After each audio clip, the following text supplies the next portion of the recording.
Hi everyone, welcome back to my channel. Today, in honor of the full moon coming up, we are going to be talking about my favorite full moon watches, in other words, werewolf movies. So the first half of this list is going to be compiled of werewolf movies that I really do love, but they're not necessarily ones that I feel the need to watch on any given full moon.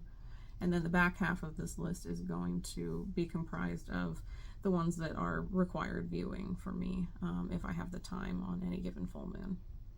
So the first one that I want to talk about is An American Werewolf in London. And I actually watched this one for the first time just a few years ago. We were supposed to have this horror trivia night in October a few years back in my town, and I take that kind of thing very seriously. I'm very competitive and I wanted to be the best at it, and I felt that I needed to try to check out a lot of the different horror movies that are classics that I hadn't seen before, and this was one of them, as are a couple more that will be on this list in the first and second half of it. And they actually ended up canceling the trivia night due to lack of interest, which is crap in my opinion. And I am still devastated years later, but I am glad that I at least got to watch some really good movies in preparation for that. And like I said, this was one of them.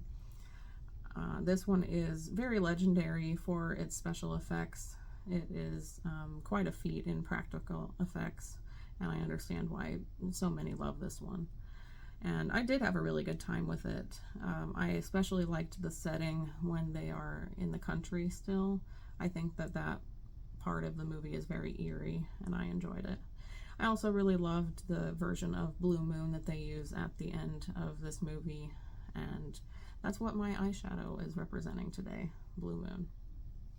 So the next one that I want to talk about is The Howling. I really didn't know anything about this one going into it other than the fact that it was a werewolf movie, and it was another one that I watched for that trivia night, and I really did like it. I didn't know anything about like the serial killer aspect of this one. I thought that overall this movie was very scary and for the most part enjoyable.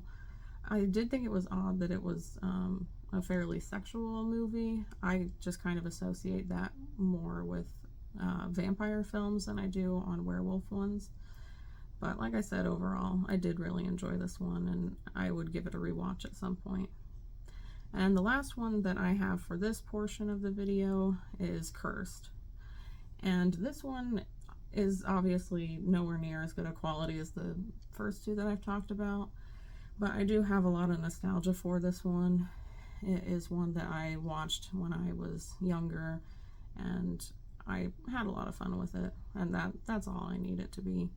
I don't care that the werewolves don't look that great in this one. That's never been an issue for me, as long as I enjoy the other aspects of the movie, and I do. So now we can move on to the ones that I feel are required viewing for any full moon when I have the time to watch all of these. And the first one is actually a completely family-friendly watch, and that is Alvin and the Chipmunks Meet the Wolfman. So I grew up on this era of Alvin and the Chipmunks animated movies and TV shows. And this movie in particular was always one of my favorites. It was one that I would have to watch for different full moons or just really in spooky season. That'll probably end up being in another video sometime this month. But this one has a lot of great songs, as do a lot of the Alvin and the Chipmunks things from that time period. And I think that this one does a really good job of referencing the original Wolfman. Now that I have seen that one, I can pick those things out and, you know, appreciate it even more as a horror fan. So the next one that I want to talk about, and this one is, or was, my long reigning champ of my favorite werewolf movie, and that's Silver Bullet. I still do have a really good time with this one. It just did get dethroned by the ones that I like a little bit more. And again, we have one where the werewolf isn't that great looking, but again, it just does not bother me at all. I still think that this one is a really fun watch. We have Corey Haim in his prime, R.I.P., and we also have Gary Busey, who is honestly just hilarious in this one. I think that he has such great, funny dialogue, instantly quotable stuff in here. And I think that it is a pretty creepy one. It's scary, especially for Marty being confined to a wheelchair throughout this movie, and having to take on, the threat of a werewolf. I like just him banding together with his sister and his uncle to try to take the werewolf down. So the next one that I want to talk about is Ginger Snaps.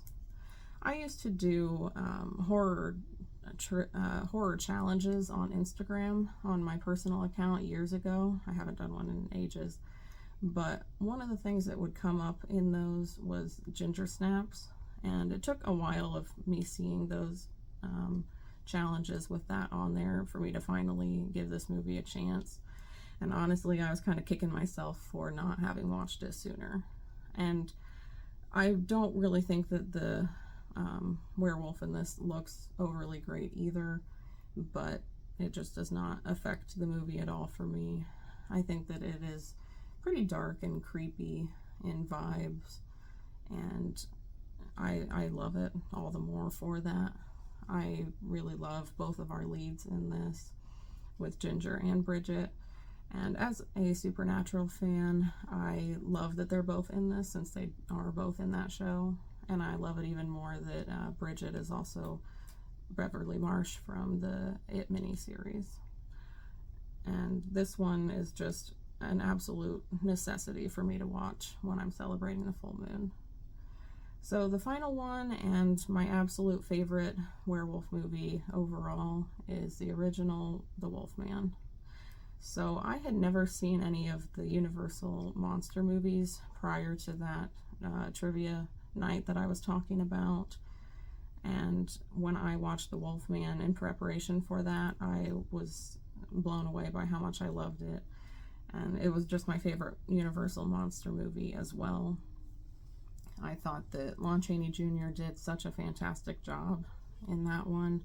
He is very sympathetic, as I think most of the affected characters are in different werewolf films. I always do feel bad for them and what they're going through. I think that it has a really creepy vibe, especially when they are in the woods, and I love this one. It's such a comfort watch for me. I love black and white horror movies, and just movies in general. I think it's because I watched a lot of black and white TV shows and movies with my grandparents, as well as my great-grandma when I was a child. So it just kind of takes me back to a different place in time. And I also absolutely love the poem that they say over and over in this film. And if I ever start getting tattoos, and more specifically horror-related tattoos, I definitely would like to incorporate that somehow. So I do want to do just a really short honorable mention here to two other movies that have werewolves in them, but they're not entirely werewolf films. And those would be Trick or Treat and Harry Potter and the Prisoner of Azkaban. So what did you think of this video? Did you agree with the picks that I had on here, or would you have put other ones in their places? Let me know down in the comments. Leave a like on this video if you enjoyed it. Consider subscribing if you haven't yet for more horror content. I do post 2 new videos each week. And you can follow me on Instagram for more updates on my channel and additional horror content. You can also follow me on Letterboxd to see what I have been watching lately. I want to thank everyone for their support of my channel so far. My name is Devin. This is Carpenter Hill. Thanks for watching.